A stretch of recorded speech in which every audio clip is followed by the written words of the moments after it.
There is nothing in England that exercises a more delightful spell over my imagination than the lingerings of the holiday customs and rural games of former times.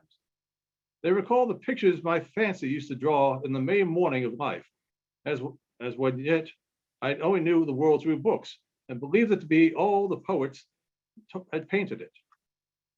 And they bring with them the flavor of those honest days of yore, which, perhaps with equal fallacy, I am apt to think the world was more homebred, social, and joyous than at present.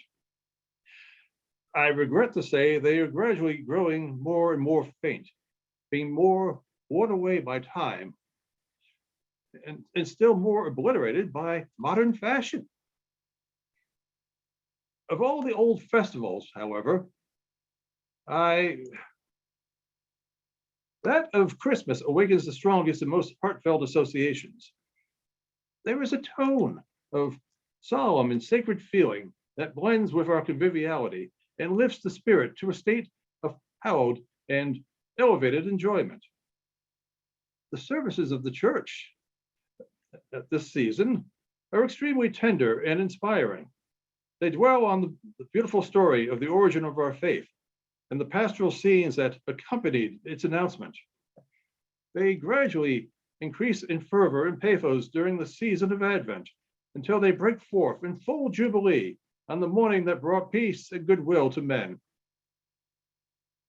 I do not know a grander effect of music on the moral feelings than to hear the full choir and pealing organ performing a Christmas anthem in a cathedral and filling every part of the vast pile with triumphant harmony.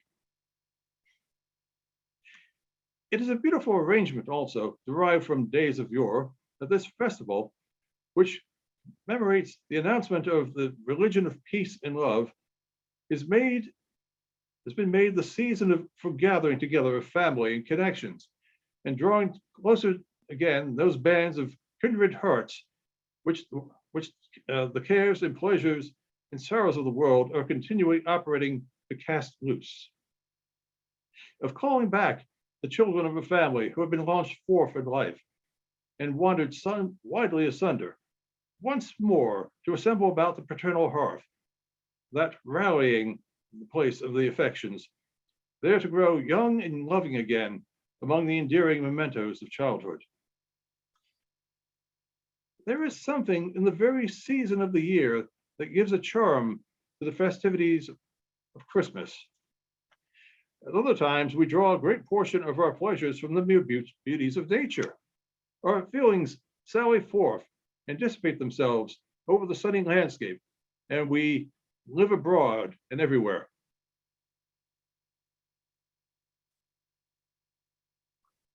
But in the depth of winter, when nature lies despoiled of every charm and wrapped in her shroud of sheeted snow, we turn to our gratifications to moral sources. The dreariness and isolation of the landscape, the short gloomy days and darksome nights, while they circumscribe our wanderings, shut in our feelings also from rambling abroad and make us more keenly disposed for the pleasures of the social circle. Our thoughts are more concentrated, our friendly sympathies more aroused. We feel more sensibly the charm of each other's society and are brought more closely together by dependence on each other for enjoyment. Heart calleth unto heart, and we draw our pleasures from the deep well of living kindness, which lie in the quiet recesses of our bosoms, and which, when resorted to, furnish forth the pure element of domestic felicity. The pitchy gloom without makes the heart dilate upon entering the room filled with the glow and warmth of the evening fire. The ruddy blaze glows in an artificial summer and sunshine throughout the room and lights up each countenance into a kindlier welcome. Where does the honest face of hospitality expand into a broader and more cordial smile? Where is the shy glance of love more sweetly eloquent than by the winter fireside? And as the hollow blast of winter wind rushes through the hall, claps the distant door, whistles about the casement, and rumbles down the chimney. What can be more grateful than that feeling of sober and sheltered security with which we look around upon the comfortable chamber and the scene of domestic hilarity? The English, from the great prevalence of rural habits throughout every class of society, have always been fond of those festivals and holidays which agreeably interrupt the stillness of country life.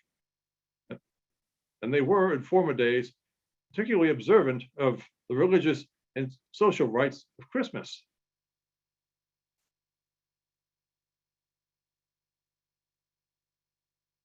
It is inspiring to read even the dry details which some antiquarians have given of the quaint humors, the burlesque pageants, the complete abandonment to mirth and good fellowship with which this festival was celebrated. It seemed to throw open every door and unlock every heart. It brought the peasant and the peer together and blended all ranks in one warm, generous flow of joy and kindness. The old castle walls, the old halls of castles and manor houses resounded with the harp and the Christmas carol, and their ample boards groaned under the weight of hospitality. Even the poorest cottage welcomed the festive season with green decorations of bay and holly. The cheerful fire glanced its rays through the lattice, inviting the passenger to raise the latch and join the gossip knot huddled round the hearth, beguiling the long evening with legendary jokes and oft-told Christmas tales. One of the least pleasing aspects of modern refinement is the havoc it has made among the hardy old holiday customs. It's completely taken off the sharp touchings and spirited reliefs of these embellishments of life, and has worn down society into a more smooth and polished, but certainly a less characteristic surface. Many of the ceremonials and games of Christmas have entirely disappeared, and like the sherry sack of old Falstaff, have become matters of speculation and dispute among commentators. They flourished in times full of spirit and lustihood, where men enjoyed life roughly, but heartily and vigorously. Times wild and picturesque, which have furnished poetry with some of its richest materials, and the drama with its most attractive variety of characters and manners. The world has become more worldly. There is more of dissipation and less of enjoyment. Pleasure has expanded into a broader but shallower stream. Society has acquired a more enlightened and elegant tone, but it has lost many of its strong local peculiarities, its homebred feelings, its honest fireside delights.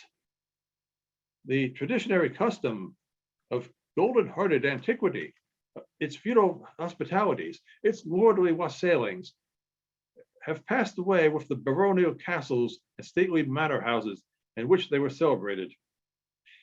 They comported with the shadowy hall, the great oaken gallery, and the tapestried parlor, but are unfitted for the light, showy saloons and gay drawing rooms of the modern villa. Shorn, however, it is of its ancient and festive honors, Christmas is still a period of delightful excitement in England. It is gratifying to see that home feeling completely aroused when it seems to hold so powerful a place in every English home. The preparations making on every side for the social board that is again to unite friends in spirit, the presence of good cheer and repassing, those tokens of regard and quickeners of kind feeling, the evergreens distributed about houses and churches, emblems of peace and happiness. All these have the most pleasing effect in producing fond associations and kindling benevolent sympathies. Even the sound of the waits, rude as may be their minstrelsy, breaks upon the mid-watches of a winter night with the effect of perfect harmony. As I have been awakened by them in that still and solemn hour, when deep sleep falleth upon man, I have listened with a hushed delight, and connected them with the sacred and joyous occasion, and have almost fancied them to be a celestial choir, announcing peace and goodwill to mankind. How delightedly the imagination, when brought upon these moral influences, turns everything to melody and beauty. The very crowing of the cock, who is sometimes heard in the profound repose of the country, was thought by the common people to announce the approach of this sacred festival. Some say that ever against that season comes, when our Savior's birth is celebrated, that this bird of dawning singeth all night long. And then they say, no spirit dare stir abroad. The nights are wholesome then. No planets strike, no fairy takes, no witch hath power to charm. So hallowed and so gracious is the time. The scene of early love again rises green to memory beyond the sterile waste of years, and the ideas of home, fraught with the fragrance of home-dwelling joys, reanimates the drooping spirit, as an Arabian breeze will sometimes waft the freshness of distant fields to the weary pilgrim in the desert. A stranger and sojourner as I am in the land, though for me no social hearth may blaze, no hospitable roof throw open its doors, nor the warm grasp of friendship welcome me at the threshold, yet I feel the influence of the season beaming into my soul from the happy looks of those around me. Surely, happiness is reflective like the light of heaven, and every countenance, bright with smiles and glowing with innocent enjoyment, is a mirror, transmitting to others the rays of a supreme and ever-shining benevolence. He who can turn churlishly away from contemplating the felicity of his fellow beings and sit, darkling and repining in his loneliness when all the world is joyful, may have his moments of strong excitement and selfish gratification, but he wants the genial and social sympathies which constitute the charm of a Merry Christmas.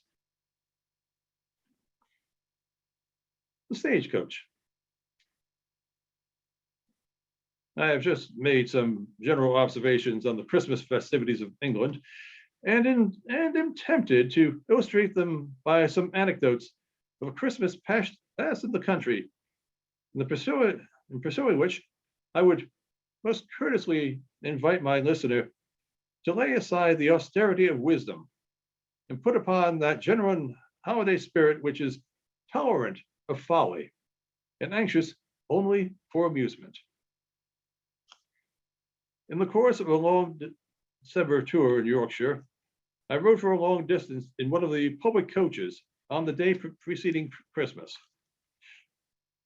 The coach was crowded both inside and out with passengers who, by their talk, seemed principally bound to the mansions of relatives or friends to eat the Christmas dinner. It was loaded also with hampers of game and baskets and boxes of delicacies, and hares hung dangling their long ears about the coachman's box, presents from distant friends for the impending feast. I had three rosy-cheeked schoolboys as my travel companions inside, full of the health and manly spirit that I have observed in the children of this country. They were returning home for the holidays in high glee and promising themselves a world of enjoyment. It was delightful to hear of the gigantic plans of pleasure of the young rogues and the impossible feats they were going to perform during their 6 weeks' emancipation from the horrid thraldom of book, birch, and schoolmaster. They were full of anticipation of the meeting with the family and household, down to the very cat and dog, and of the joy they were going to give their little sisters by the presents with which their presents were crammed. But the meeting to which they seemed most to look forward to with the greatest impatience was with Bantam, whom I found to be a pony, and according to their talk, possessed of more virtues than any steed since the days of Bucephalus. How he could trot, how he could run! Oh, and then such leaps as he would make. There was not a hedge in the whole country that he could not clear. They were together under the particular guardianship of the coachman, to whom, whenever an opportunity presented, they addressed a host of questions and pronounced him one of the best fellows in the whole world. Indeed, I could not notice the more than ordinary air of bustle and importance of the coachman, who wore his hat a little on one side, then had a large bunch of Christmas greens stuck in the buttonhole of his coat. He is always a personage of mighty care and business, but he is particularly so during this season, having so many commissions to execute in the consequence of the great exchange of presents. There, and here perhaps it may not be unacceptable for my untraveled readers to have a sketch that may serve as a general representation of this very numerous and important class of functionaries who have a dress, a manner, a language, an air peculiar to themselves and prevalent throughout the fraternity, so that wherever an English stage coachman may be seen, he cannot be mistaken for one of any other craft or mystery. He has an uncommonly broad, full face, curiously mottled with red, as if the blood had been forced by hard feeling into every vessel of the skin. He is swelled into jolly proportions by the frequent potation of malt liquors, and his bulk is further increased by a multiplicity of coats, in which he is buried like a cauliflower, the upper coat reaching to his heels. He wears a broad-brimmed, low-crowned hat, a huge roll of colored handkerchief about his neck, knowingly knotted and tucked in at the bosom, and has in summertime a large bouquet of flowers in his buttonhole. The present, most probably, of some enamored country lass. His waistcoat is commonly of some bright color, striped, and his small clothes extend far below the knees to meet up with a pair of jockey boots that reach about halfway up his legs. All this costume is maintained with such precision. He has a pride in having his clothes of excellent materials, and notwithstanding the seeming grossness of his appearance, there is still discernible that neatness and propriety of a person which is almost inherent in an Englishman. He enjoys great consequence and consideration along the road, has frequent conferences with the village housewives, who look upon him as a man of great trust and dependence, and he seems to have a good understanding with every bright-eyed country lass. The moment he arrives where the horses are to be changed, he throws down the reins with something of an air and abandons the cattle to the care of the ostler, his duty being merely to drive from one stage to the other. When off the box, his hands are thrust into the pockets of his greatcoat, and he rolls about the inn yard with an air of most absolute lordliness. He is generally surrounded by an admiring throng of ostlers, stable boys, shoeblacks, and those nameless hangers-on that infest inns and taverns. These all look up to him as to an oracle, treasuring up his cant phrases, echo his opinions about horses and other topics of jockey lore, and above all, endeavor to imitate his air and carriage. Every ragamuffin that has a coat on his back thrusts his hands in the pockets, rolls in his gait, talks slang, is an embryo coachy. Perhaps it might be owing to the pleasing security that reigned in my own mind that I fancied I saw cheerfulness in every countenance throughout the journey. Stagecoach, however, carries animation always with it and puts the world in motion as it rolls along. The horn, sounded at the entrance of the village, produces a general bustle. Some hasten forth to meet friends, some with bundles and hand boxes to secure places, and in the hurry of the moment can hardly take leave of the group that accompanies them. In the meantime, the coachman has a world of small commissions to execute. Sometimes he delivers a hare or a pheasant, sometimes jerks a small parcel or a newspaper to the door of a public house, and sometimes with knowing leer and words of sly import, hands to some half blushing, half laughing housemaid an odd-shaped envelope from some rustic admirer. As the coach rattles through the village, everyone runs to the window, and you have glances on every side of fresh country faces and blooming, giggling girls. At the corners are assembled juntas of village idlers and wise men who take their stations there for the important purpose of seeing company pass. But the sage's knot is generally at the blacksmiths, to whom the passing of the coach is an event fruitful of much speculation. Perhaps the impending holiday might have given a more than usual animation to the country, for it seemed to me as if everybody was in good humor and good spirits.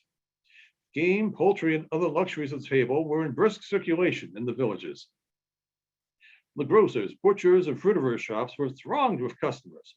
The housewives were stirring briskly about, putting their dwellings in order, and the glossy branches of holly with their bright red berries began to appear in the windows.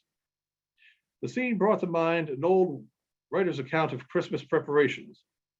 Now, capons and hens, besides turkeys, geese, and ducks, with geese and mutton, must all die. For in 12 days, a multitude of people will not be fed with little. Now plums and spice, sugar and honey, square it among pies and broth. Now or never must music be in tune, for the youth must dance and heat and sing to get them in a heat, and while the aged sit by the fire. The country maid leaves half her market and must be sent again if she forgets a pack of cards on Christmas Eve. Great is the contention of holly and ivy, whether master or dame shall wear the breeches for the year to come. I was roused from this fit of luxurious meditation by a shout from one of my little traveling companions. They had been looking out the coach windows for the last few miles, recognizing every tree and cottage as they approached home. And now there was a general burst of joy. "There's John, and there's old Carlo, and there's Bantam," cried the happy little rogues, clapping their hands. At the end of a lane, there was a sober-looking old servant in livery waiting for them. He was accompanied by an aged pointer and by the redoubtable Bantam, a little old rat of a pony whose shaggy mane and rusty old tail could be seen as he stood dozing quietly by the roadside, little dreaming of the bustling times that awaited him. I was pleased to see the fondness with which the little fellows leaped about the steady old footman and hugged the pointer, who wiggled his whole body with joy. But Bantam was the great object of interest. All wanted to ride at once, and it was with some difficulty that John arranged that they should ride by turns, that the oldest should ride first. Off they set at last, one on the pony with the dog bounding and barking before him, and the other two holding John's hands, both talking at once and overpowering him by questions about home and with school anecdotes. I looked after them with a feeling with which I do not know whether joy or melancholy predominated, because I was reminded of those days when, like them, I had known neither care nor sorrow. The holiday was the summit of earthly felicity. We stopped a few moments afterwards to water the horses, and then on resuming our route, a turn of the road brought us in sight of a neat country seat. I could just distinguish the forms of a lady and two young girls on the portico, and I saw my little comrades with Bantam, Carlo, and old John trooping along the carriage road. I leaned out to the coach window in hopes of witnessing the happy meeting, but a grove of trees shut it from my sight. In the evening, we reached a village where I had determined to pass the night. As we drove into the great gateway of the inn, I saw on one side the light of a rousing kitchen fire beaming through a window. I entered and admired for the 100th time that picture of convenience, neatness, and broad, honest enjoyment, the kitchen of an English inn.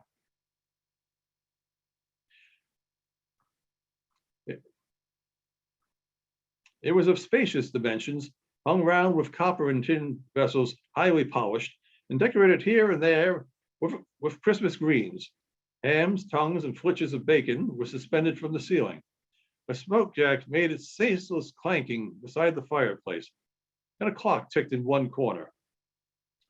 A well-scoured deal table extended along one side of the room, with a cold round of beef and other hearty viands upon it, over which two foaming tankers of ale seemed mounting guard. Some travelers were preparing to attack this stout repast, while others sat smoking and gossiping over their ale in two high-backed oaken chairs beside the fire. Trim housemaids were hurrying backwards and forwards under the direction of a fresh, bustling landlady, but still seizing an occasional moment to exchange a flippant word and have a rallying laugh with the group around the fire. The scene completely realized poor Robin's humble idea of the comforts of midwinter. Now trees their leafy hats do bear to reverence winter's silver hair. A handsome hostess, merry host, pot of ale now and a toast, tobacco on a good coal fire, are things this season doth require. Poor Robin's Almanac, 1684. I had not been long at the inn when a post chaise drove up to the door. A young gentleman stepped out, and by the light of the lamps, I got a glimpse of a countenance which I thought I knew. I moved forward to get a nearer view, and his eye caught mine. I was not mistaken. It was Frank Bracebridge, a sprightly, good-humored young fellow with whom I'd once traveled upon the continent. Our meeting was extremely cordial, for the countenance of an old fellow traveler always brings up the recollection of 1,000 pleasant scenes, odd adventures, and excellent jokes. To discuss all these in a transient interview at the inn was impossible, and finding I was not pressed for time, and was merely making a tour of observation, he insisted that I should give him a day or two at his father's country seat, to which he was going to pass the holidays, which lay at a few miles distance. It is better than eating a solitary Christmas dinner at an inn, said he, and I assure you of a hearty welcome and something of the old-fashioned style. His reasoning was cogent, and I must confess the preparation I had seen for universal festivity and social enjoyment had made me feel a little impatient of my loneliness. I closed, therefore, at once with his invitation. The chaise drove up to the door, and in a few moments I was on my way to the family mansion of the Bracebridges.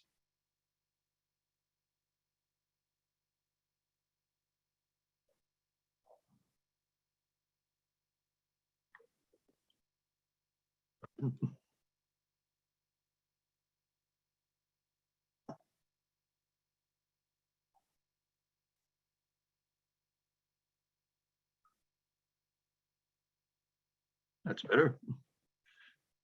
Christmas Eve. It was a brilliant moonlit night, but extremely cold. Our chase whirled rapidly over the frozen ground, and the driver smacked his whip incessantly. And a part of the time, the horses were at a full gallop. He knows where he's going, said my companion, laughing, and is eager to arrive there in time for some of the merriment and good cheer of the servants' hall. My father, you must know, is a bigoted devotee of the old school and prides himself upon keeping up something of an old English hospitality. He is a tolerable specimen of what you will rarely meet with nowadays in its purity, the old English country gentleman. For our men of fortune spend so much of their time in town, and fashion is carried so much into the country that the strong, rich peculiarities of ancient rural life are almost polished away. My father, however, from early years took Peachman's Complete Companion, 1622, for his textbook instead of Lord Chesterfield. He determined in his own mind that there was no condition more truly honorable and inviolable than that of a country gentleman on his paternal lands, and therefore passes the whole of his time in his estate. He's a strenuous advocate for the revival of old rural games and holiday observances, and is deeply read in the writers, ancient and modern, who have treated on this subject. Indeed, his favorite range of reading is among the authors who flourished at least 2 centuries ago, who he insists wrote and thought more like true Englishmen than any of their successors. He even regrets sometimes that he had not been born a few centuries earlier, when England was itself and had its peculiar manners and customs. He lives at some distance from the main road in a rather lonely part of the country without any rival gently near him. And he has that most inviolable of all blessings to an Englishman, an opportunity of indulging the bent of his own humor without molestation. Being representative of the oldest family in the neighborhood, and a great part of the peasantry being his tenants, he is much looked up to, and in general is known simply by the appellation of the Squire, a title which has been accorded to the head of the family since time immemorial. I think it best to give you these hints about my worthy old father to prepare you for any little eccentricities that might otherwise appear absurd. We had passed for some time along the wall of a park, and at length the chase stopped at the gate. It was a heavy, magnificent old style with iron bars, fancifully wrought at the top into flourishes and flowers. The huge square columns that supported the gate were surmounted by the family crest. Close adjoining was the porter's lodge, sheltered under dark fir trees and almost buried in shrubbery. The postboy rang the large porter's bell, which resounded through the still frosty air, and was answered by the barking in the distance of dogs, with which the mansion seemed to be garrisoned. An old woman came immediately to the gate. As the moonlight fell strongly upon her, I had a full view of a primitive little dame, dressed very much in the antique taste, with a neat kerchief and a stomacher, and her silver hair peeping from under a cap of snowy whiteness. She came curtsying forth, with many expressions of simple joy at seeing her young master. Her husband, it seems, was up at the house keeping Christmas in the servants' hall. They could not do without him, as he was the best hand at a song and a story in the household. My friend proposed that we should alight and walk through the park to the hall, which was at no great distance, while the chase would follow on. Our road wound through a noble avenue of trees, among the naked branches of which the moon glittered as she rolled through the deep vault of a cloudless sky. The lawn beyond was sheeted with a slight covering of snow, which here and there sparkled as the moonbeams caught frosty crystal. And at a distance might be seen a thin, transparent vapor stealing up from the low grounds and threatening gradually to shroud the landscape. My companion looked about him with transport. "How often," said he, "have I scampered up this avenue on returning home from school vacations? How often have I played under these trees when a boy? I feel a degree of filial reverence for them as we look up to those who have cherished us in childhood. My father was always scrupulous in exacting our holidays and having us around him on family festivals. He used to direct and superintend our games with the strictness that some parents do the studies of their children. He was very particular that we should play the old English games according to their original form and consulted old books for precedent and authority for every merry transport. Yet, I assure you, never was so pedantry, so delightful. It was the policy of the good old gentleman to make his children feel that home was the most happiest place on the earth. And I value this delicious home feeling as one of the choicest gifts a parent can bestow." We were interrupted by the clangor of a troop of dogs of all sorts and sizes that were disturbed by the ringing of the porter's bell and the rattling of the chaise, and came bounding open mouthed across the lawn. "The little dogs and all, Tray, Blanche, and Sweetheart, see how they bark at me," cried Bracebridge, laughing. At the sound of his voice, the bark was changed into a whelp of delight, and in a moment he was surrounded, almost overpowered, by the caresses of the faithful animals. We had now come in full view of the old family mansion, partly thrown in deep shadow and partly lit up by the cold moonlight. It was an irregular building of some magnitude, and seemed to be of the architecture of different periods. One wing was evidently very ancient, with heavy stone-shafted bow windows jutting out and overrun with ivy, from among the foliage of which the small diamond-shaped panes of glass glittered among the moonbeams. The rest of the house was in the French taste of Charles II's time, having been repaired and altered, as my friend told me, by one of his ancestors, who returned with that monarch at the Restoration. The grounds of the house were laid out in the old formal manner of artificial flower beds, clipped shrubberies, raised terraces, and heavy stone balustrades ornamented with urns, a leaden statue or two, and a jet of water. The old gentleman, I was told, was extremely careful to preserve this obsolete finery in all its original state. He admired this fashion in gardening. It had an air of magnificence and was courtly and noble and befitting good old family style. The boasted imitation of nature in modern gardening had sprung up with modern republican notions, but did not suit a monarchical government, as it smacked of a leveling system. I could not help smiling at this introduction of politics into gardening, though I expressed some apprehension that I would find the old gentleman rather intolerant in his creed. Frank assured me, however, that it was almost the only instance that he had ever heard his father meddle with politics, and he believed that he had gotten his notion from a member of Parliament who had once passed a few weeks with him.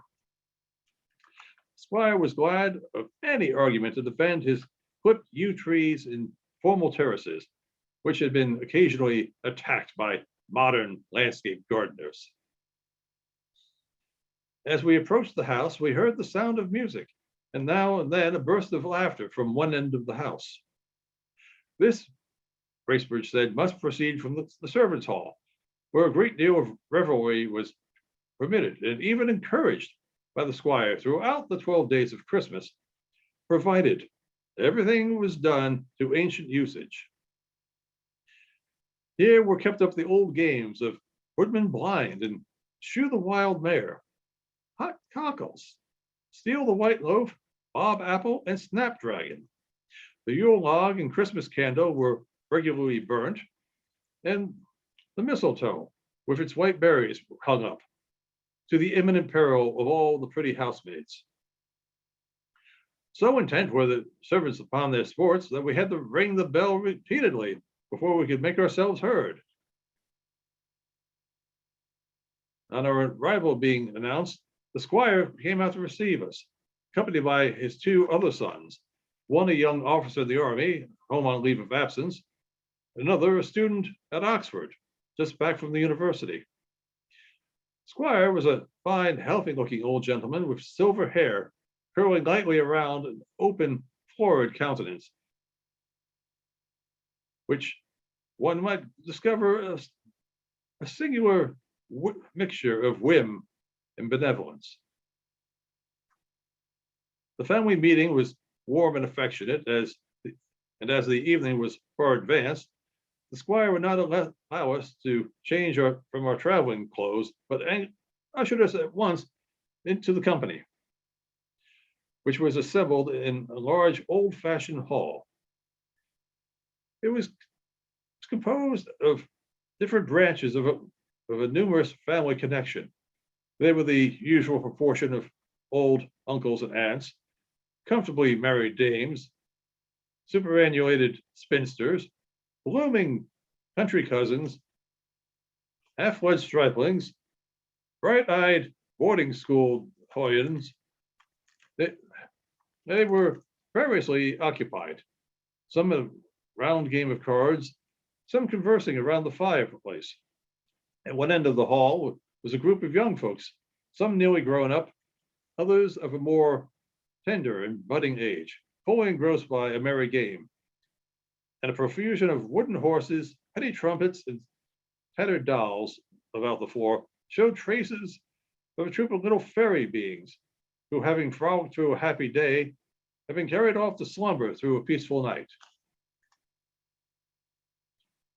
While the mutual greetings were going on between Bracebridge and his relatives, I had time to scan the apartment. I have called it a hall, for so it certainly had been in old times, and the squire had evidently endeavored to restore it to something of its primitive state. Over the heavy projecting fireplace was suspended a picture of a warrior in armor, standing by a white horse, and on the opposite wall hung helmet, buckler, and lance. At one end, an enormous pair of antlers were inserted in the wall, the branches serving as hooks upon which to suspend hats, whips, and spurs. And in the corners of the apartment were fowling pieces, fishing rods, and other sporting implements. The furniture was of the cumbrous workmanship of former days. And though some articles of former convenience had been added and the oaken floor had been carpeted, the whole presented an odd mixture of parlor and hall.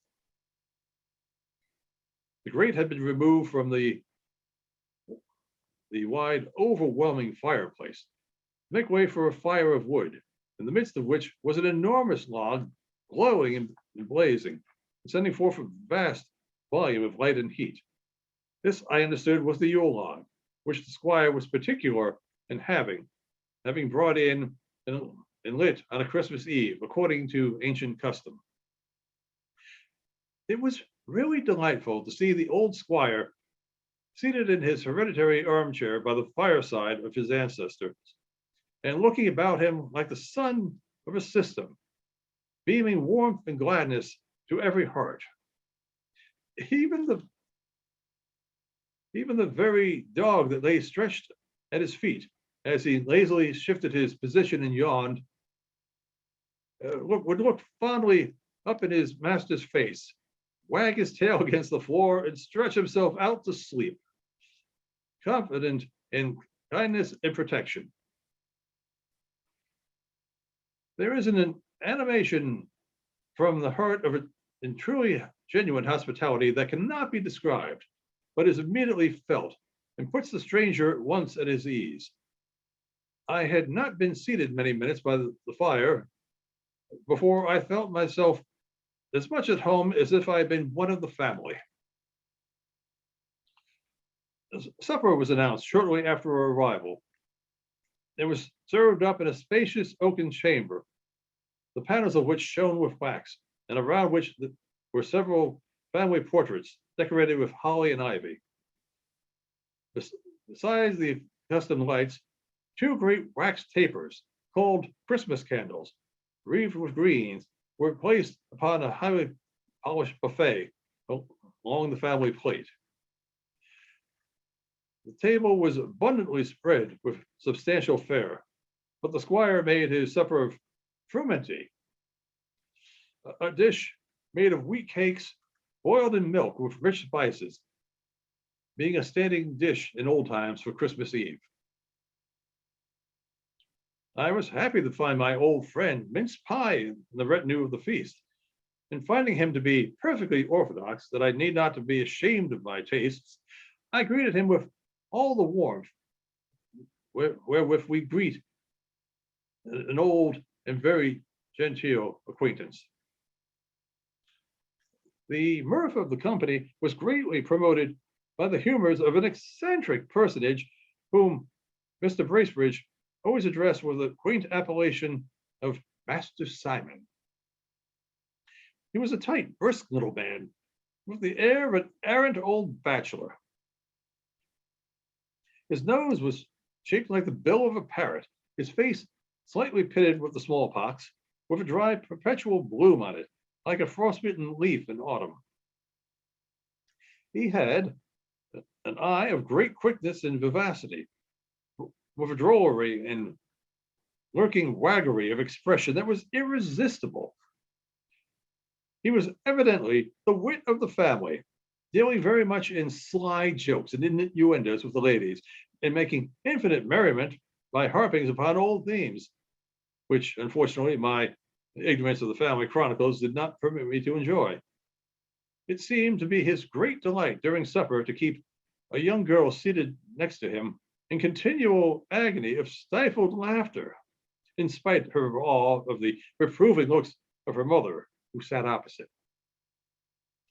Indeed, he was the idol of the younger part of the company, who laughed at everything he said and did, and at every turn of his countenance. I could not wonder at it, for he must have been a miracle of accomplishment in their eyes. He could imitate Punch and Judy, make an old woman out of his hand with the assistance of a burnt cork and pocket handkerchief, and cut an orange into such a ludicrous caricature that the young folks were ready to die with laughter. I was let briefly into his history by Frank Bracebridge. He was an old character of a small, independent income, who by careful management was sufficient for all of his wants. He revolved through the family system like a vagrant comet in its orbit, sometimes visiting one branch and sometimes visiting another quite remote, as is often the case with gentlemen of extensive connections and small fortunes in England. He had a chirping, buoyant disposition, always enjoying the present moment, and his frequent change of scene and company prevented him acquiring those rusty, unaccommodating habits with which old bachelors are so uncharitably charged. He was a complete family chronicle, being versed in the genealogy, history, and intermarriages of the whole house of Bracebridge, which made him a great favorite with the old folks. He was a beau of all the elder ladies and spinsters, amongst whom he was considered to be a rather young fellow. and he was master of the revels among the children.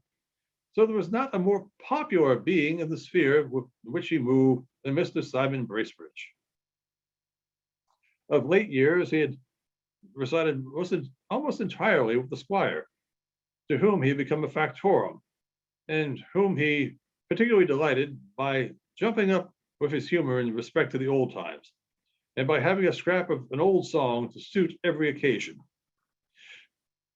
We had presently a specimen of his last mentioned talent, for no sooner than was supper removed, the spiced wines and other beverages peculiar to the season introduced, than Master Simon was called upon for a good old Christmas song. He bethought himself for a moment, and then, with a sparkle of an eye and a voice that was by no means bad, though excepting that it ran occasionally into a falsetto, like the notes of a split reed, he quavered forth a quaint old ditty. Now Christmas is come, let us beat up the drum and call all our neighbors together. And when they appear, let us make them such cheer that will keep out the wind and the weather, etc.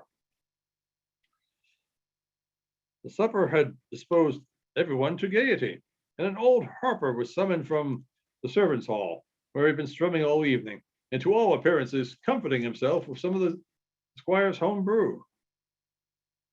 He was kind of a hanger-on, I was told, of the establishment, and though ostensibly a resident of the village, was oftener to be found in the squire's kitchen than in his own home, the old gentleman being fond of the sound of harp in hall. The dance, like most dances after dinner, was a merry one. Some of the older folks joined in it, and the squire himself figured down several couples with a partner with whom he had affirmed he had danced every Christmas for nearly half a century.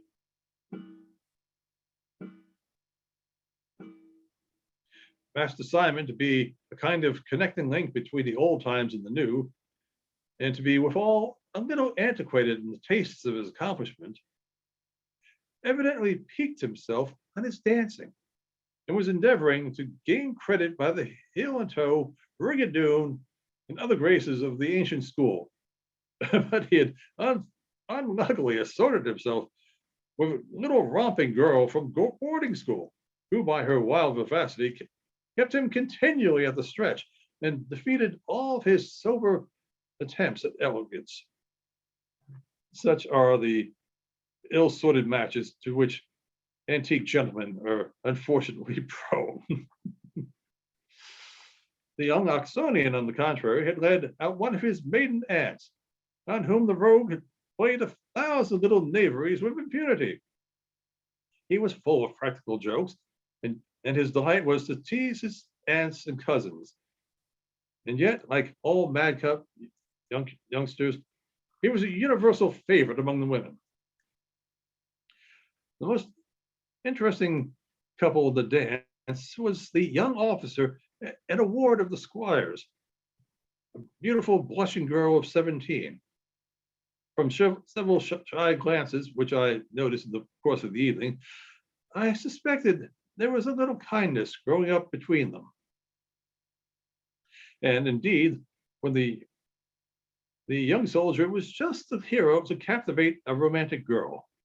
He was tall, slender, and handsome, and like most of the young British officers of late years, had picked up some various small accomplishments on the continent.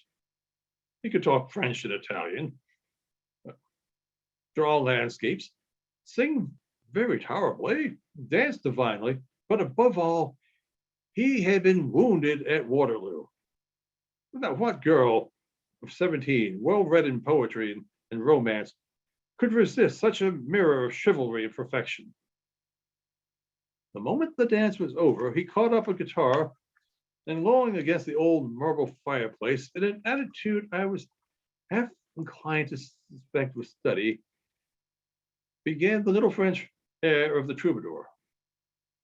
The squire, however, exclaimed against having anything on Christmas Eve but good old English. Upon which the young minstrel, casting up his eyes for a moment, as if in an effort of memory, struck into another strain, and with a charming air of gallantry gave us Herrick's Night Piece to Julia. The song might have been intended in compliment to the fair Julia, for I found out his partner was of that name, or it might not. She, however, was certainly unconscious of any such application, for she never looked at the singer, but kept her eyes cast upon the floor. Her face was suffused, as might be, with a beautiful blush, and there was a gentle heaving of the bosom. That was caused by the exercise of the dance. Indeed, so great was her indifference that she was amusing herself by plucking to pieces a choice bouquet of hothouse flowers, and by the time the song was concluded, the nosegay lay in ruins on the floor.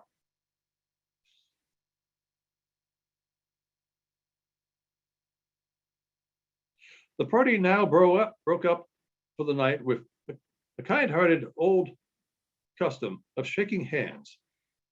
As I passed through the hall on the way to my chamber, the dying embers of the yule log still sent forth a dusky glow, and had it not been for the season when no spirit dare stir abroad,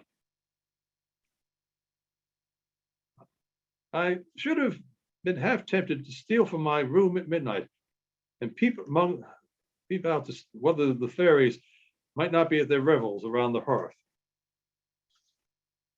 My chamber was in an old part of the mansion, the ponderous furniture of which might have been fabricated in the days of the giants. The room was paneled with cornices of heavy carved work, in which flowers and grotesque faces were strangely intermingled, and a row of black-looking portraits stared mournfully down at me from the walls. The bed was of rich though faded damask, with a lofty tester, and stood in a niche opposite a bay window. I had scarcely gotten to bed when the strain of music seemed to break forth in the air just below the window. I listened and found it proceeded from a band which I concluded to be the Waits from some neighboring village. They went round the house, playing under the windows. I drew aside the curtains to hear them more distinctly. The moonbeams fell through the upper part of the casement, partly lighting up the antiquated apartment. The sounds, as they receded, became more and more aerial, and seemed to accord with quiet in moonlight. As I listened and listened, they became more and more tender and remote. And as they gradually died away, my head sank upon the pillow and I fell asleep. And that's tonight's reading, everyone. Tomorrow, Christmas Day, finding the festivities among the Bracebridges and the neighbors, church, entertaining, and Christmas dinner. All the trimming, some of which we do not recognize.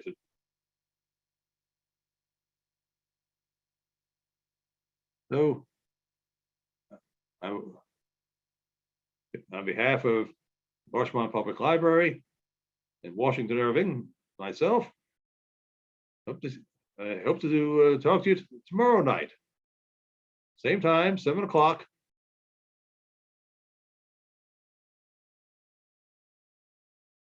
I hope this all went well. Thank you. Let's see.